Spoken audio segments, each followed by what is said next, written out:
Hey guys, Sherri here from Plants for All Seasons. We're kind of switching gears this week after Hurricane Harvey. With all the devastating floods, we thought we'd get out in the community, and I really thought this mold remediation would be a good topic to talk about because there's not a lot of really good information out there. But as you can see, this house has been gutted here in Lakewood Forest. One of our friends here, sifting through his lifetime of memories. They've lived here since 1974. Cute little story is 1974 they moved here, and the magnolia tree right over here was a free gift from Plants for All Seasons. So look how big and beautiful it is now. So back to the subject. People are doing these total gut clean out jobs, and they're coming through and spraying different products like these products here, like bleach and this Odoban. These are great disinfectant products for hard surfaces. They will kill molds and disinfect, but they're not penetrating products. They're surface. They're for hard surfaces. They're not for porous surfaces. So I really felt the need to come on here and educate people on mold remediation. I am not an expert, but boy, I have learned a lot this week about it.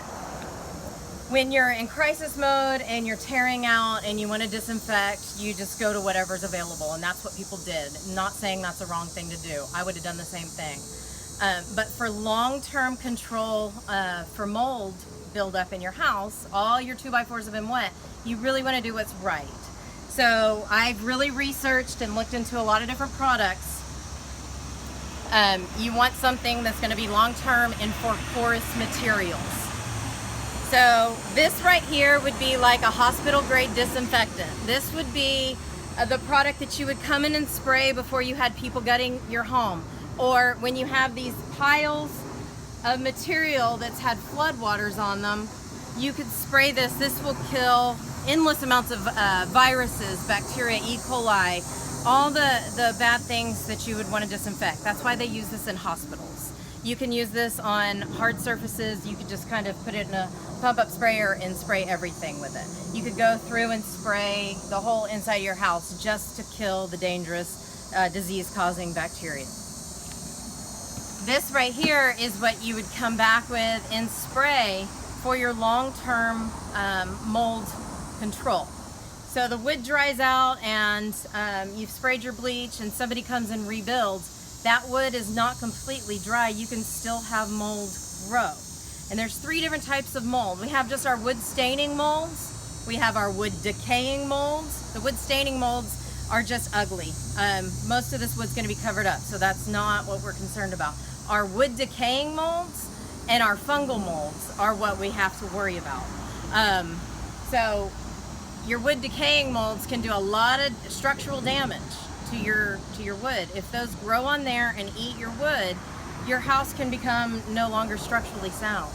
That does a lot. That's really bad. So we really want to control those. And then our fungal molds, we really are worried about health problems with those guys. So those will give us respiratory problems, skin diseases, different things like that. So that's why we really want to use something that penetrates in that wood and prevents further infestations. The great thing about this product too is when you have wet wood, you can have wood-boring insects. That's why termites are usually around a bathroom or a kitchen is where they come in, because that wood stays moist. Well, when you have moist wood, then you have wood-boring insects that want to come in and they'll eat on your wood.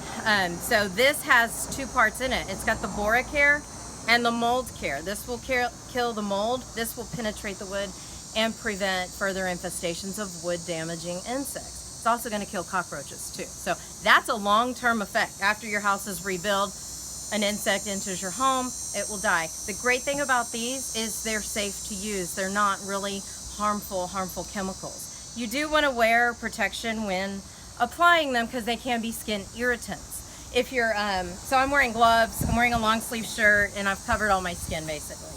And I will wear protective goggles. But if you're in a very well ventilated area, you don't have to wear a mask. Now these houses This is a week out past the storm. We've had water in these houses, so the smells are not very pleasant. So you may put a mask on just because of the smells, and maybe some molds have already started. But it's not required if you're in a good, well-ventilated area. As far as mixing, this 1 gallon of material makes 6 gallons of finished product. So far, I have treated more than half of this house with 2 gallons, and I'm going to show you how to treat it. First, we have to mix it though. So what I did, it says to put it in a 6-gallon bucket. I could not find a 6-gallon bucket anywhere. So what I did is I mixed 2 gallons of water in here, 2 gallons of water in here. I filled up a gallon bucket because you need 6 total gallons of finished product. A gallon of water in here. So that's 4 and 5 gallons plus my gallon of product. I poured half of that in one bucket, half in the other. And then I rinsed my bucket. You shake, put water in there, shake it, dump it. Put more water in there. Do that 3 times in that with your remaining gallon. And put it in your buckets. And then it requires 4 to 5 minutes of mixing with an attachment like this on your cordless drill. So you would put it in here. Oops. Bear with me. I am not a tool girl. And you would stir it. You don't want to hit the edges of the bucket or the bottom, so you just kind of keep it in the middle, because you don't want little particles to get knocked off your bucket and clog up your sprayer. So after 4 minutes of mixing, which I've already mixed mine and I've already put it in the sprayer, you're ready to go. So we're going to go inside. We have some lighting in there, so I can actually show you what it looks like. We'll go inside and take care of that.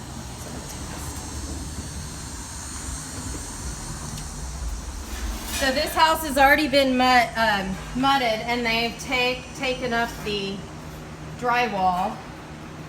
The water in here was about 2 foot tall, so they've taken it up to 4 foot. But we're going to spray just above that 2 foot where we can see the moisture has wicked up.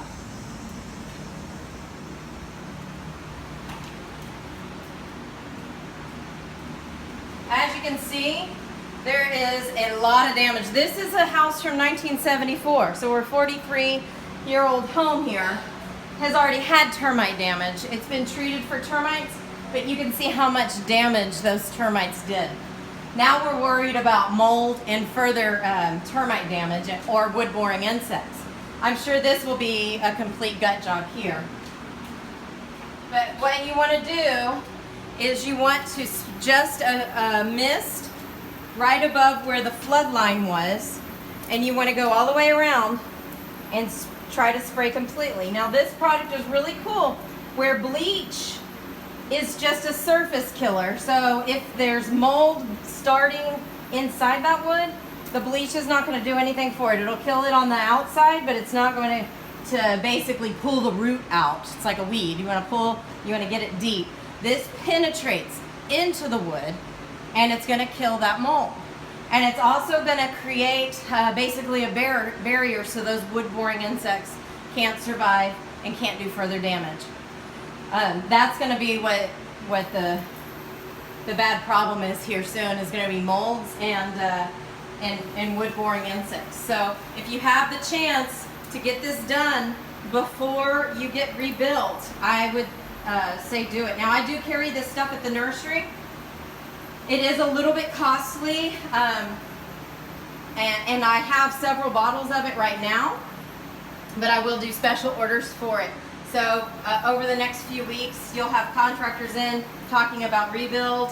I would try to get this done before you get built, because mold remediation is probably just as catastrophic as a flood, as far as you basically have to tear your whole house out. So might as well get this done before you get rebuilt to save yourself further nightmare. So I'm going to finish spraying this. I'm always at the nursery to help you. We do have other disinfectant products. I do have this, it's called Bac-a-Zap, and it's a bacterial-based oticide. So this will get rid of some of these really nasty smells that we're smelling just from organic material just breaking down and things staying wet, fungal spores. You can mix this quart with 3 quarts of water and put it in your pump up sprayer and spray anywhere that is stayed wet, and it will just eat the bacteria causing odor, or odor forming bacteria, and freshen it up. Kind of smells nice like Febreze, but it's very concentrated and potent, so it'll really get rid of those odors. You can even use it in outside where you keep your trash, and it'll get rid of those odors as well. Anyways, we are at the nursery for you. Stop by and say hi, and let us know if we can help you with any of these products. Thanks.